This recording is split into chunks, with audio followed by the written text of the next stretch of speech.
네, 여러분, 안녕하세요. 저는 ESB 성경 공부 시리즈 이번 학기 야고보서를 담당하게 된 신성현 목사입니다. 이 과목도 여느 과목의 강의와 같이 ESB 성경 공부 교재의 문제를 푸는 방식으로 진행을 하도록 하겠습니다. 이 강의가 진행될 때 여러분들에게 특별히 더 유익을 얻고 도움이 되기 위해서는 지금 보시는 ESB 스터디 바이블 교재를 미리 읽으시면 좋겠습니다. 각 과별로 해당되는 본문에 ESB 스터디 바이블에 간단한 주석이 담겨져 있기 때문에 그 부분을 미리 읽어보시고요. 또한 ESB 성경 공부 시리즈에는 각 과별로 본문에 해당되는 문제가 나와 있습니다. 그 문제를 미리 풀어보시고 이렇게 예습을 하시면 여러분들에게 많은 도움이 되시리라 생각합니다. 오늘은 첫 번째 시간으로 야고보서를 개관하는 시간이 되겠습니다. 보통 개관이라고 하면 야고보서의 주제, 구조, 그리고 기록 목적, 저자와 수신자 등을 살피는 것입니다. 그런데 야고보서의 저자에 대한 것, 그리고 수신자에 대한 부분은 이 강의 첫 번째, 두 번째 질문에서 언급이 되고 있고, 우리가 그 질문에 대한 답을 하면서 살필 것이기 때문에 오늘은 문제를 풀어가면서 야고보서의 주제와 구조, 그리고 기록 목적, 그리고 어떤 신학적으로 우리가 생각해야 할 어떤 중요한 부분들을 살펴보는 방식을 하도록 하겠습니다. 그러면 오늘은 우리가 첫 번째 문제를 먼저 풀어보도록 하겠습니다. 첫 번째 문제를 제가 읽어보겠습니다. 이전에는 야고보서에 대해서 어떻게 생각했는가? 혹시 야고보서가 복음을 이해하는데 혼란을 준 적은 없었는가? 아니면 그리스도인의 삶을 살아가는 데 도움이 되었는가? 여러분 첫 번째 질문은 야고보서에 대해서 사람들이 가지고 있는 일반적인 생각은 무엇인지 또 야고보서에 대해서 우리가 읽을 때 일반적으로 우리가 경험할 수 있는 특징은 무엇인지에 대한 질문이라고 할 수 있겠습니다. 여러분 야고보서는 다른 서신들에 비해서 이해하기가 어렵지 않습니다. 대부분의 내용들이 매우 간결하고 명쾌합니다. 특히 우리가 이 성경을 읽으면 마치 잠언을 읽는 것 같다라는 느낌을 가지게 되는데요. 이 잠언은 여러 가지 주제들에 대해서 훈계하는 말로써 대부분의 내용들이 이렇게 하라 아니면 이렇게 하지 말라라는 등의 격언 형식을 띠고 있습니다. 그래서 이 야고보서도 동일한 격언 형식을 가지고 있기 때문에 신약의 잠언이라고 불립니다. 야고보서 전체가 5장 108구절로 되어 있는데 그 중에 58개 절이 이런 격언 형식으로 되어 있습니다. 그리고 야고보서의 이런 격언 형식 외에도 우리에게 특별히 친숙한 이유가 있는데요. 왜냐하면 우리가 이 야고보서를 읽다 보면 산상설교라든지 아니면 복음서에 나와 있는 예수님의 가르침을 우리가 다시 읽는다라는 생각이 듭니다. 그러니까 야고보서는 예수님의 복음서에 나오는 산상설교를 비롯해서 예수님께서 가르치신 내용들이 매우 많이 간접적으로 인용이 되고 있습니다. 제가 알고 있는 구절만 해도 약 23구절이나 이렇게 인용이 되고 있습니다. 야고보서 전체가 108구절인데 약 4분의 1이 예수님께서 복음서에서 가르치신 그런 구절들이 인용이 되고 있는 것입니다. 우리 한번 그 구절들을 살펴보면 좀 좋을 텐데요. 먼저 야고보서 1장 5절에 보면 이렇게 말씀합니다. 너희 중에 누구든지 지혜가 부족하거든 모든 사람에게 후히 주시고 꾸짖지 아니하시는 하나님께 구하라 그리하면 주시리라 라고 말씀하는데 이 마지막에 구하라 그리하면 주시리라 라고 되어 있는 말씀이 바로 마태복음 7장 7절 예수님의 산상수훈 끝부분에 구하라 그리하면 너희에게 주실 것이요 라는 이 예수님의 가르침을 간접적으로 인용한 것입니다. 그리고 야고보서 1장 22절에 보면 야고보서의 주제 구절인데 너희는 말씀을 행하는 자가 되고 듣기만 하여 자신을 속이는 자가 되지 말라라고 말씀하는데 역시 이 말씀도 마태복음 7장 24절 역시 산상수훈의 마지막 부분에 나오는 말씀입니다. 그러므로 누구든지 나의 이 말을 듣고 행하는 자는 그 집을 반석 위에 지은 지혜로운 사람 같으리니 라고 말씀을 듣고 행함에 대한 예수님의 말씀을 역시 간접적으로 인용하고 있습니다. 또한 두 번째로 세 번째로 우리가 살펴볼 수 있는 말씀은 야고보서 2장 8절입니다. 너희가 만일 성경에 기록된 대로 내 이웃 사랑하기를 내 몸과 같이 하라 하신 최고의 법을 지키면 잘하는 것이다 라고 성경은 말씀하는데 역시 이 말씀도 마태복음 22장 39절부터 40절에 예수님께서 둘째도 그와 같으니 내 이웃을 내 자신같이 사랑하라 하셨으니 이 두 계명이 온 율법과 선지자의 강령이니라 라고 말씀하신 예수님의 가르치심을 역시 인용한 것입니다. 또한 야고보서 2장 13절에 긍휼을 행하지 아니하는 자에게는 긍휼 없는 심판이 있으리라. 긍휼은 심판을 이기고 자랑하느니라 라고 되어 있는데 이 구절은 저희에게 매우 익숙한 팔복 긍휼히 여기는 자는 복이 있나니 그들이 긍휼히 여김을 받을 것이며 라는 말씀을 간접적으로 인용한 것입니다. 또 계속해서 살펴보면 야고보서 3장 12절에 보시면 내 형제들아 어찌 무화과 나무가 감람 열매를 포도나무가 무화과를 맺겠느냐 이와 같이 짠물이 단물을 내지 못하느니라. 그러니까 나무와 열매의 관계에 대한 비유인데요. 예수님께서 역시 마태복음 7장 16절에서 그들의 열매로 그들을 알지니 가시나무에서 포도를 또는 엉겅퀴에서 무화과를 따겠느냐라고 말씀하셨습니다. 또한 마지막으로 야고보서 4장 10절에 주 앞에서 낮추라 그리하면 주께서 너희를 높이시리라 라고 되어 있는데 이 말씀도 마태복음 23장 12절 말씀 누구든지 자기를 높이는 자는 낮아지고 누구든지 자기를 낮추는 자는 높아지리라 라는 말씀을 인용하고 있습니다. 그러니까 이 야고보서는 이 형식도 격언 형식이어서 하라 하지 말라라는 격언 형식이어서 저희에게 이렇게 저희가 접근하기가 쉽고 익숙하고 또한 예수님의 산상수훈의 가르침이나 복음서의 가르침이 인용되어 있기 때문에 저희가 읽기가 매우 좋은 책이라고 할 수 있겠습니다. 이제는 이어서 야고보서의 주제와 구조를 저희가 살피고자 하는데요. 먼저 교재에 나와 있는 개요를 한번 보도록 하겠습니다. 야고보서는 1장부터 5장으로 구성되어 있고 매우 간단한 인사말로 1장 1절 한 절의 인사말로 시작을 합니다. 그리고 1장 2절부터 18절까지는 믿음의 시련이라는 주제로 단락이 구성되어 있는데 신자가 당하는 시험과 대처 그리고 인내하는 삶에 대한 권면을 하고 있습니다. 그리고 세 번째로 말씀을 듣고 행함이라는 단락으로 1장 19절부터 27절에 단락이 있습니다. 여기에서는 순종하는 삶과 경건에 대한 권면의 내용이 있습니다. 그리고 네 번째로 2장 1절부터 13절에는 차별하는 죄에 대해서 권면합니다. 이웃을 사랑하는 관점에서 이웃 사랑이 최고의 법이고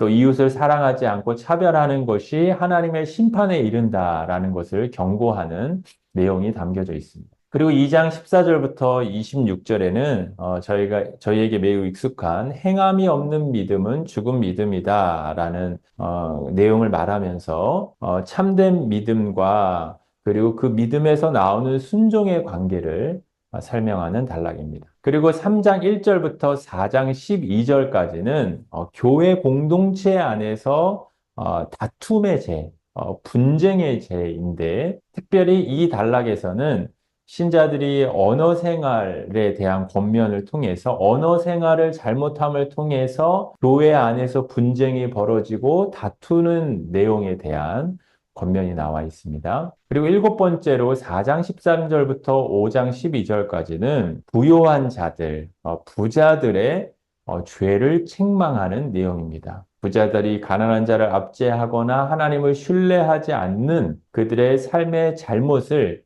책망하고 그들의 종말에 있을 하나님의 심판을 경고하고 있습니다. 그리고 여덟 번째로 5장 13절부터 18절까지는 여러 가지 이 교훈들이 나옵니다. 질병을 당한 자를 위해서 어떻게 해야 하는지, 또다시 고난에 대해서 어떻게 인내해야 하는지 다양한 교훈들이 나오고, 마지막 아홉 번째로 5장 19절부터 20절에는 이제 결론적인 권면이 나오면서 맞춰지는 것을 볼 수 있습니다. 여러분 이렇게 저희가 살펴보았는데 이 야고보서는 이렇게 다양한 격언들의 모음집이라고 해도 무방할 정도로 다양한 주제들에 대한 교훈과 가르침들이 모여져 있습니다. 특별히 이 야고보서에 다양한 주제의 격언과 교훈들이 모여 있다라는 것을 야고보서 1장 1절에서 11절만 봐도 저희가 좀 자세히 알 수 있는데요. 한번 저희가 이 1장에 나와 있는 다양한 이 권면들을 한번 격언들을 보시면요. 1장 2절에는 처음부터 내 형제들아 너희가 여러 가지 시험을 만나거든 온전히 기쁘게 여기라 라고 권면을 하면서 성도들이 이 땅에서 만나는 시험과 어떠한 믿음의 태도, 곧 기쁨의 태도로 반응해야 한다라고 격언이 간단하게 담겨져 있습니다. 그리고 이어서 1장 4절부터 5절에 보면 인내를 온전히 이루라. 이는 너희를 온전하고 구비하여 조금도 부족함이 없게 하려 함이라. 너희 중에 누구든지 지혜가 부족하거든 모든 사람에게 후히 주시고 꾸짖지 아니하시는 하나님께 구하라. 그리하면 주시리라. 이 격언에는 어떠한 주제들이 담겨져 있죠? 인내하는 것, 그리고 인내하는 과정 가운데 기도하는 것, 그리고 기도를 통해서 지혜를 얻는 것, 그래서 인내, 기도, 지혜라는 주제가 담겨져 있습니다. 또한 마지막으로 1장 9절과 10절에 보면 낮은 형제는 자기의 높음을 자랑하고 부한 자는 자기의 낮아짐을 자랑할지니 이는 그가 풀의 꽃과 같이 지나감이라 라고 이렇게 부와 가난에 대한 주제가 격언으로 나와 있습니다. 가난한 사람들은 가난하기 때문에 어떠한 신앙의 태도를 가져야 하는지, 또한 부자는 어떠한 신앙의 태도를 가져야 하는지 나와 있습니다. 그러니까 우리가 지금 잠깐 살펴본 1장 1절부터 11절까지만 해도 믿음, 인내, 시험, 기도, 지혜, 부와 가난 등 다양한 주제가 나오는 것입니다. 또 이 1장 11절까지만이 아니라 1장 18절까지 확장해 보면 이러한 주제들 외에도 욕심, 유혹, 그리고 어떤 두 마음, 자랑 이런 주제들이 나옵니다. 그래서 우리가 야고보서 전체 1장부터 5장에서 이 1장 1절부터 18절까지는 마치 어떻게 생각할 수 있냐면 야고보서 전체에서 다뤄지게 될 다양한 격언의 주제들을 요약적으로 보여준다. 아니면 줄거리 형식으로 보여준다라고 말할 수 있습니다. 그래서 이 야고보서 첫 부분에 야고보서 전체에서 다루어질 내용들이 담겨져 있습니다. 그리고 여러분 이 야고보서 1장은 야고보서에서 다뤄질 주제만, 야고보서에서 다뤄질 이 격언의 다양한 주제들만 미리 언급한 뿐만 아니라 사실 야고보서 전체가 이 5장이 어떠한 구조를 가지고 있는지, 어떠한 짜임새를 가지고 있는지도 이 1장에서 보여주고 있습니다. 사실 야고보서에서 가장 어렵게 여겨지는 부분이 두 가지가 있습니다. 첫 번째는 야고보서의 저희가 좀 이따 보겠지만 야고보서의 신학이 바울의 복음과 어떠한 관계를 가지는가, 이것이 상충되거나 부딪히는 것은 아닌가. 바울의 이신칭의 복음과 야고보서가 순종을 강조하고 행함을 강조하면서 다양한 격언들을 말하는데 이것이 부딪히는 것은 아닌가라는 신학적인 부분이 야고보서를 이해하는 데 어려움이 있고요. 두 번째로 야고보서를 이해할 때 야고보서에 이 다양한 격언들이 있는 이 야고보서 5장이 어떠한 구조를 이루고 있는가라는 부분이 이 구조에 대한 이해가 상당히 학자들 사이에서 이해하는 데 어려움이 있습니다. 그런데 많은 학자들이 야고보서 1장이 야고보서의 다양한 주제들을 모아놨을 뿐만 아니라 1장 후반부에서 야고보서의 구조도 간접적으로 보여준다라는 견해를 가지고 있기 때문에 제가 그 견해를 소개해 드리겠습니다.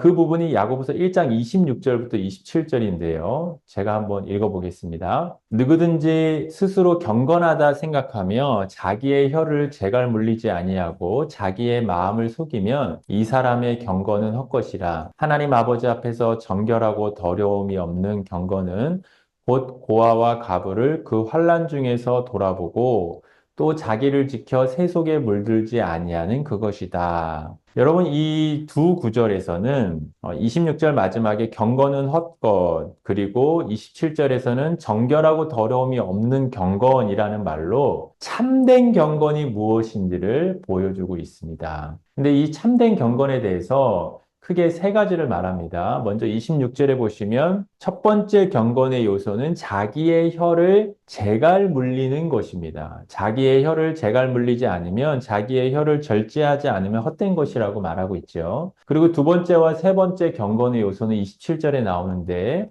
바로 고아와 가부를 돌보는 것과 그리고 마지막으로 세속에 물들지 않는 것입니다. 여러분, 이 세 가지 경건의 요소를 말하고 있는데 이 세 가지가 야고보서 전체 구조를 잘 보여주고 있습니다. 어떻게 우리가 말할 수 있냐면 먼저 27절에 나오는 두 번째 경건의 요소가 고아와 과부를 돌보는 것, 그러니까 가난한 자를 돌보거나 이웃을 사랑하는 것, 구제에 대한 것인데 이러한 내용들이 주로 2장에서 다뤄집니다. 그리고 3장에는 이 첫 번째 경건의 요소, 자기의 혀를 재갈 물리는 것, 곧 언어 생활에 대한 권면이 3장에서 주요 내용을 이룹니다. 그리고 세 번째 참된 경건의 요소가 세속에 물들지 않는 것, 그러니까 세상을 사랑하지 않는 것인데 이러한 내용들이 4장 1절부터 5장 1절까지 주요 내용을 이루는 것을 우리가 볼 수 있습니다. 우리가 이 내용을 좀 한번 살펴보면 좋은데요. 여러분, 야고보서 2장 1절의 내용을 한번 보시면 이렇게 시작합니다. 내 형제들아 영광의 주, 곧 우리 주 예수 그리스도에 대한 믿음을 가졌으니 사람을 차별하여 대하지 말라. 여러분, 여기 맥락을 우리가 다 읽을 수는 없지만 차별하지 말아야 할 대상은 가난한 자이고 이 야고보서 2장의 전반부는 가난한 자를 차별하지 말고 멸시하지 말고 사랑하라는 내용입니다. 특히 2장 후반부의 14절부터는 구체적으로 가난한 자를 차별하지 않을 뿐만 아니라 긍휼을 베풀고 구제하며 도우라고 나옵니다. 14절부터 17절 내용인데요. 제가 읽겠습니다. 내 형제들아 만일 사람이 믿음이 있노라 하고 행함이 없으면 무슨 유익이 있으리요? 그 믿음이 능히 자기를 구원하겠느냐? 만일 형제나 자매가 헐벗고 일용할 양식이 없는데 너희 중에 누구든지 그에게 이르되 평안히 가라 덥게 하라 배부르게 하라 하며 그 몸에 쓸 것을 주지 아니하면 무슨 유익이 있으리요? 이와 같이 행함이 없는 믿음은 그 자체가 죽은 것이라. 여러분, 이처럼 2장은 지금 이 가난한 자를 구제하는 것, 환난 중에 고아와 과부를 돌보는 이 경건의 요소를 다루고 있습니다. 그럼 우리 한번 3장의 내용을 한번 보시면요. 우리가 3장을 다 살필 수 없기 때문에 3장 1, 2절을 한번 보겠습니다. 3장 1, 2절을 보시면 내 형제들아 너희는 선생된 우리가 더 큰 심판을 받을 줄 알고 선생이 많이 되지 말라. 우리는 다 실수가 많으니 만일 말에 실수가 없는 자라면 곧 온전한 사람이라. 말에 실수가 없는 자라면 온전한 사람이고 능히 온몸도 굴레 씌운다 라고 말씀합니다. 여러분, 이 3장의 내용은 이 1장 26절에서 나왔던 참된 경건의 요소 중에 하나인 자기의 혀를 재갈 물리는 것, 언어를 절제해서 사용하는 것에 대한 권면이 담겨져 있습니다. 그래서 3장의 내용은 언어를 어떻게 사용하고 절제해야 하는지, 그리고 언어를 잘못 사용했을 때 교회 안에서 어떠한 다툼과 분쟁이 벌어지게 되는지에 대한 권면들이 나와 있습니다. 다음에 저희가 이제 경건의 세 번째 요소가 무엇이었죠? 바로 세속에 물들지 않는 것, 세상을 사랑하지 않는 것인데요. 이와 같은 내용이 4장에서 나옵니다. 4장 1절부터 4절을 보시면 너희 중에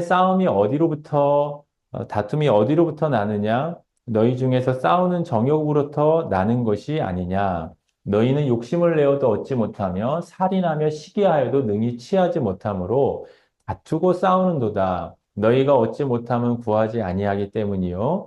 구하여도 받지 못함은 정욕으로 쓰려고 잘못 구하기 때문이라. 가늠한 여인들아 세상과 벗된 것이 하나님의 원수됨을 알지 못하느냐. 그런즉 누구든지 세상과 벗이 되고자 하는 자는 스스로 하나님과 원수되는 것이니라. 여러분 이 4장 4절에 보면 세상에 벗이 되려고 하는 어떤 신자들의 잘못된 태도, 그리고 세상을 사랑하는 것, 세상에 벗이 되는 것, 그래서 기도할 때도 정욕으로 구하는 이런 세상에 물든 그런 것에 대해서 경고하는 것입니다. 이어서 4장 13절, 15절도 한번 보시면 들으라 너희 중에 말하기를 오늘이나 내일이나 우리가 어떤 도시에 가서 거기서 1년을 머물며 장사하여 이익을 보리라 하는 자들아 내일 일을 너희가 알지 못하는도다. 너희 생명이 무엇이냐? 너희는 잠깐 보이다가 없어지는 안개니라. 너희가 도리어 말하기를 주의 뜻이면 우리가 살기도 하고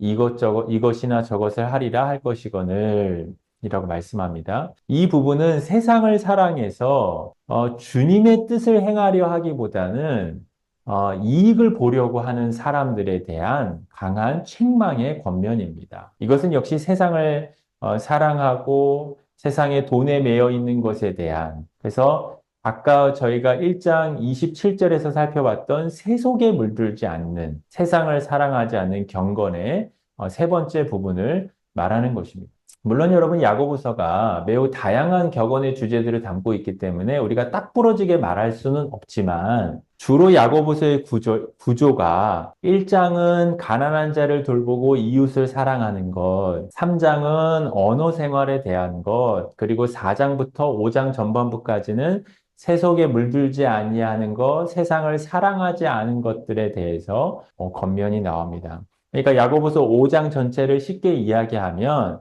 야고보서 1장은 야고보서 5장 전체에 대한 서론이라고 말할 수 있습니다. 그래서 처음에는 다양한 격언의 주제들이 나오고 그리고 경건의 요소가 세 가지가 어떠한 것인지를 보여주면서 2장, 3장, 4장 그리고 5장 전반부까지는 경건의 세 가지 모습을 중심으로 해서 보여주고 5장 7절부터 20절까지는 마지막 결론부로 이렇게 되어 있습니다. 그래서 야고보서 구조가 이러한 구조로 되어 있다라는 참된 경건의 세 가지 모습을 중심으로 해서 기록되어져 있다라는 것을 생각하시면 되겠습니다. 그럼 이어서 저희가 이제 야고보서의 대략적인 내용들을 이제 살펴봤고요. 이제 두 번째 문제를 살펴보도록 하겠습니다. 두 번째 문제를 제가 한번 읽어보도록 하겠습니다.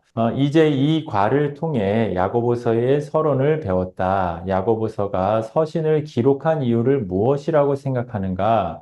야고보가 독자들의 삶에 이루려는 가장 주된 일은 무엇인가? 그리고 이 질문은 야고보서의 기록 목적이 무엇인가? 아니면 다르게 말하면 야고보서의 주제가 무엇인지를 묻는 질문이라고 할 수 있습니다. 여러분 우리가 지금까지 살펴보았듯이 야고보서는 다양한 신앙의 주제들을 가지고 여러 가지 격언들이 담겨져 있고 특별히 참된 경건에 대한 세 가지 요소들이 야고보서 2장부터 4장까지 담겨져 있는 것을 볼 수 있습니다. 우리는 이러한 구조만 본다고 하더라도 다시 야고보서의 기록 목적과 주제가 무엇인지 추측할 수 있는데 그것은 바로 야고보서가 믿음의 행함과 순종을 강조하고 있다는 것입니다. 그래서 우리가 이 부분에서 야고보서의 주제를 조금 더 선명하게 해야 할 필요가 있는데 어떤 순종과 행함을 강조하는 것인데 그 부분이 담겨져 있는 성경 구절이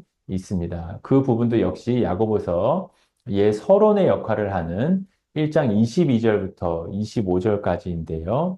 우리가 이 부분에서 이 행한다라는 이 단어를 한번 주의해서 읽으시면 좋겠습니다. 제가 한번 읽어드리겠습니다. 너희는 말씀을 행하는 자가 되고 듣기만 하여 자신을 속이는 자가 되지 말라. 누구든지 말씀을 듣고 행하지 아니하면 그는 거울로 자기의 생긴 얼굴을 보는 사람과 같아서 제 자신을 보고 가서 그 모습이 어떠한 것을 곧 잊어버리거니와 자유롭게 하는 온전한 율법을 들여다보고 있는 자는 듣고 잊어버리는 자가 아니요 실천하는 자니 이 사람은 그 행하는 일에 복을 받으리라. 여러분, 이 22절부터 25절에 행한다라는 말, 그리고 실천한다라는 말까지 포함해서 총 4번이나 등장합니다. 이것은 야고보서가 하나님의 말씀에 순종하는 것, 행동하는 믿음, 그리고 다르게 말해서 참된 경건, 하나님을 기쁘시게 하는 삶이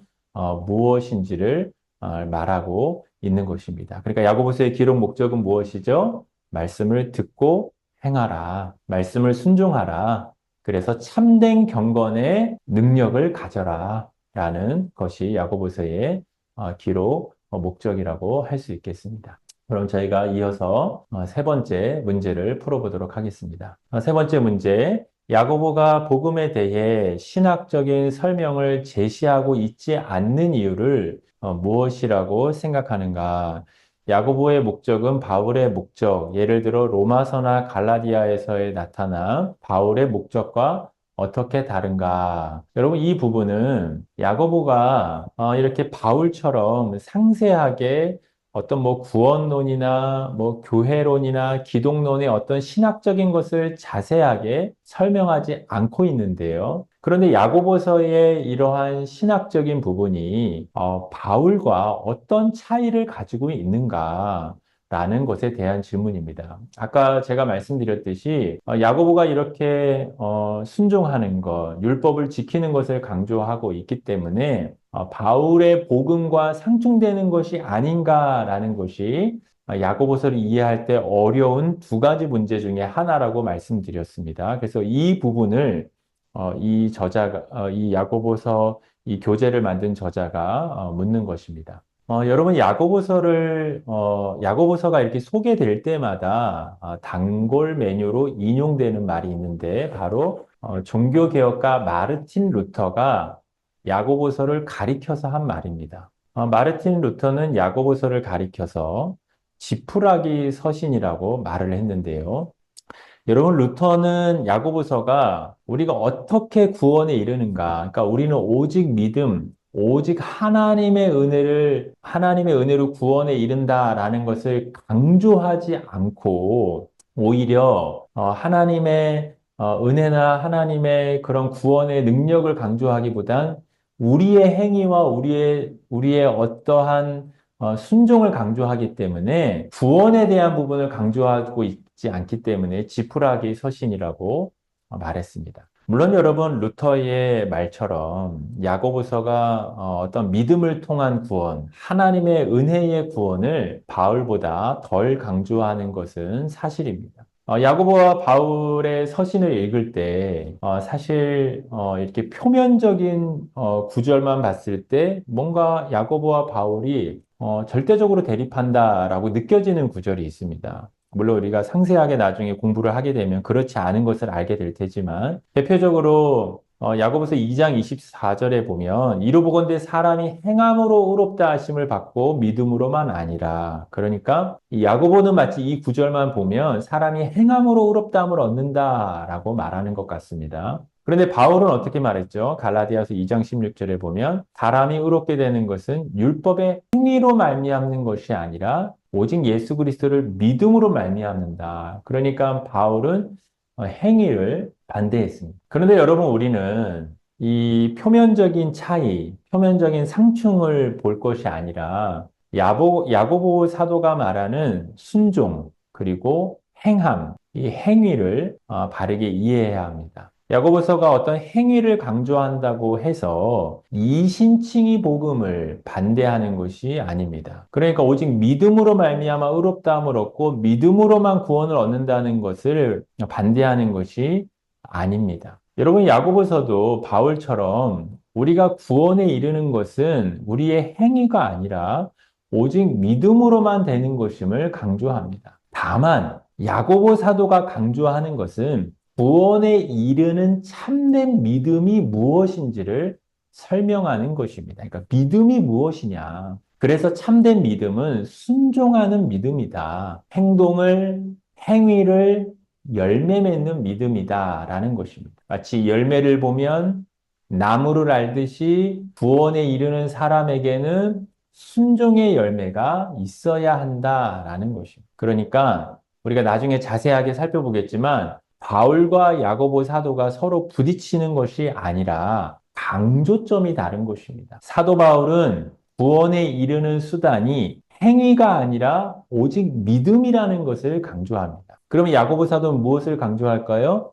야고보 사도는 구원받는 참된 믿음은 어떠한 성격을 가지는가? 그 믿음은 순종의 행위를 열매로 맺는 믿음임을 강조합니다. 다시 말하면 바울 서신에서는 이 구원에 이르기 위해서 의를 얻기 위해서 의롭다함을 얻기 위해서 이 율법의 행위와 믿음이 대조됩니다. 하지만 야고보서에서는 율법의 행위와 믿음이 대조되는 것이 아니라 도리어 행함이 있는 참된 믿음과 행함이 없는 거짓된 믿음, 행함이 없는 죽은 믿음을 대립시키는 것입니다. 그러니까 야고보서의 기본적인 관심은 구원론이 아닙니다. 야고보서의 기본적인 관심은 칭의론이 아니라 이제 교회 안에서 예수님을 믿는다라고 하는 신앙 고백을 하는 성도들의 그 믿음이 어떠한 믿음이 참으로 진정한 믿음인가를 설명해 주는 것입니다.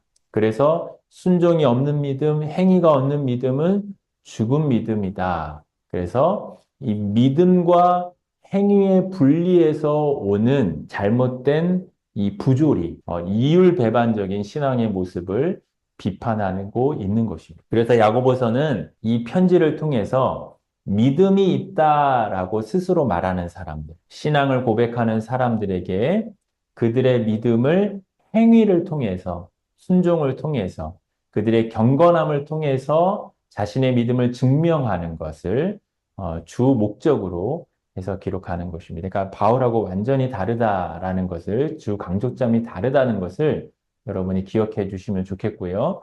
특별히 저희가 이 부분은 야고보서 2장에서 아까 저희가 봤던 행함으로 의롭다함을 받은 것이 아니냐라는 부분이 나오는 부분에서 특별히 바울 사도와의 차이점을 살펴볼 것이기 때문에 그때 조금 더 자세히 나누도록 하겠습니다. 그럼 이제 오늘의 마지막 문제 4번을 살펴보도록 하겠습니다. 야고보서 4번 문제 제가 읽어보도록 하겠습니다. 야고보서의 어느 부분이 당신을 가장 당혹스럽거나 혼란스럽게 하는가? 이제 야고보서 성경 공부를 시작하면서 특별히 주목하고 싶은 본문이 있는가라는 것입니다.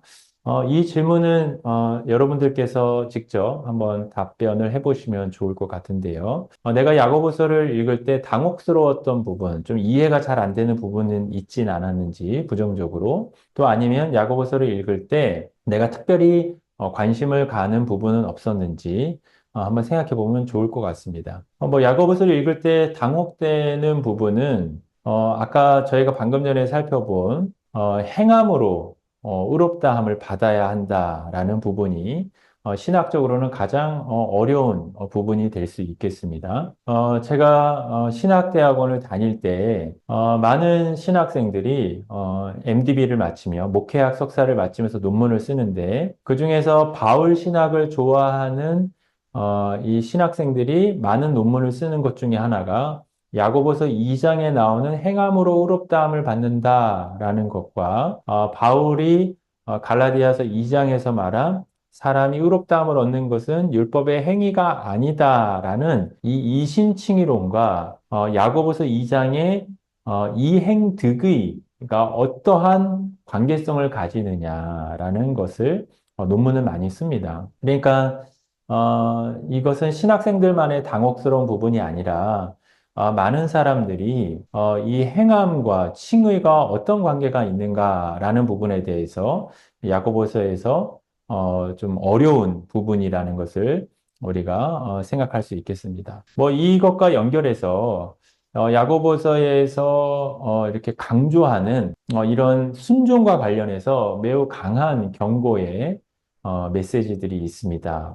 예를 들어서 세상을 사랑하지 말라라고 말하면서 간음하는 여인들이라고 교회를 책망하면서 하나님의 원수라고 이렇게 경고하는 부분. 그래서 세상을 사랑하는 것이 이렇게 마치 하나님의 구원받은 백성으로서 마치 심판에 이르게 되는 듯한 무서운 경고를 우리가 그 본문을 보면서 당혹스러울 수 있는 부분이라고 할 수 있습니다. 또한 두 번째로 당혹스러운 부분은 저희가 이제 2장에서 조금 더 자세하게 살피겠지만 부와 가난에 대한 부분에 있어서 이 부자들에 대한 권면이 매우 부정적인 것을 볼 수 있습니다. 부자들에 대해서 심판을 강조하는 것, 하나님께서 그들에게 그들을 마지막 날 살육하시듯이 심판하신다라는 그런 메시지들. 그래서 어떤 부에 대한 부분들. 그래서 이 부자들이 좀 부를 소유하는 것에 대해서 관심 있는 사람들이 야고보서를 읽으면 좀 당혹스러운 부분들을 또 경험할 수도 있으리라 생각됩니다. 또 당혹스러운 부분들은 야고보서 3장에 보면 이 언어 생활에 대한 부분이 나오는데 말의 실수가 없으면 온전한 사람이다라고 이렇게 우리에게 권면을 하고 있는데 사실 우리가 신앙생활 하면서 다들 말에 실수를 하지 않습니까? 그런 우리의 실수와 허물이 있는데 어떻게 이렇게 말에 실수가 없는 온전한 사람이 될 수 있을까? 라는 그런 부분들입니다. 그러니까 야고보서가 우리에게 당혹스럽게 하고 혼란스럽게 하는 주제들은 순종을 강조하면서 특별히 우리에게 온전한 순종을 강조하면서 이에 대해서 심판을 경고하는 부분들이 때로는 우리에게 당혹스러운 부분이 될 수 있습니다. 하지만 우리가 조금씩 이제 이 본문을 살펴가면서 그러한 메시지들이 어떤 부분을 우리에게 의미하는지를 알아갈 수 있으리라 생각합니다. 또 개인적으로 이제 이 4번 문제 마지막에 보면 내가 특별히 주목하고 싶은 본문이 있는가라고 질문이 나오는데 이 야고보서 본문은 이제 짧은 격언 형식이기 때문에 많은 분들이 이렇게 이 말씀을 암송합니다. 뭐 예를 들어서 너희가 여러 가지 시험을 당하거든 온전히 기쁘게 여기라. 이 말씀을 이제 읽으면서 암송하면서 이렇게 자신이 어떤 어려운 일을 만났을 때 기쁜 태도를 가지려고 할 수 있겠죠. 그리고 뭐 인내를 온전히 이루라. 이는 너희로 하여금 온전하고 구비하여 조금도 부족함이 없게 하려 함이라 라는 말씀을 생각하면서 인내에 대해서 이렇게 암송하면서 자신의 그런 신앙적인 태도를 가질 수 있을 것입니다. 그러니까 야고보서는 다양한 주제의 신앙에 대해서 저에게 격언 형식으로 담겨져 있기 때문에 특별히 말씀을 암송하면서 하는데 많은 도움이 되시리라 생각합니다. 오늘 강의를 마치려고 하는데요. 이제 다음 이제 2과를 시작할 2과부터는 저희가 이제 야고보서 본문에 들어가서 이제 문제를 풀어가면서 그 본문에 담긴 의미를 찾아볼 텐데요. 특별히 여러분들에게 부탁하고 싶은 것은 어, 이, 이 강의를 듣는 것에만 이렇게 의존하지 마시고 야고보서 5장이 매우 짧기 때문에 한번 야고보서를 전체적으로 또 한번 읽어보시고 또 야고보서를 또 한번 성경을 낭독해주는 어플이나 프로그램을 통해서 야고보서를 한번 들어보시고 그리고 그 본문에 대한 문제도 미리 풀어보시면서 많은 도움을 받으시기를 바랍니다. 그럼 제가 기도하고 첫 번째 강의를 마치겠습니다. 사랑이 많으시고 자비로우신 하나님, 우리가 야고보서 말씀을 통해서 참된 믿음이 어떠한 것인지, 그리고 참된 경건한 신자의 모습이 어떠한 모습인지를 저희가 살펴보기를 원합니다. 각자 삶에서 당하고 있는 시험이 다르고, 삶의 상황과 또 모습이 다른데, 하나님께서 저희가 말씀을 공부할 때 저희에게 필요한 순종의 모습, 또 하나님께서 저희를 다듬어 가시고 만들어 가시는 신앙의 영역들에 대해서 저희에게 깨달음을 주시되, 각자 저희가 이 강의를 듣는 시간과 환경과 장소가 어떤 곳에 있든지 성령 하나님께서 그곳에 함께 해 주셔서 역사해 주시고 우리의 신앙이 더욱더 견고해지고 자라는 일에 유익이 될 수 있도록 복을 허락하여 주시옵소서. 감사하며 예수님의 이름으로 기도합니다. 아멘.